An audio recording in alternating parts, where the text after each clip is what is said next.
Hi, my name is Ivan. And my name is Romeo. Today we are talking about New England. Enjoy.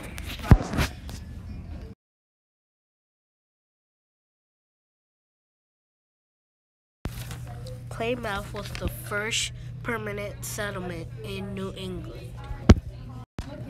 New England traded with Mid-Atlantic region for food, wood, and other supplies.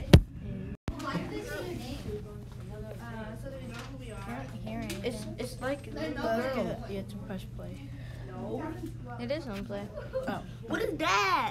Map of New England. There are 4 states of New England in the 1600s. How New England made money. They made money by shipbuilding and fishing and blacksmith. In New England, they had town meetings to make laws. In New England, there were 2 types of people, Pilgrims and Puritans.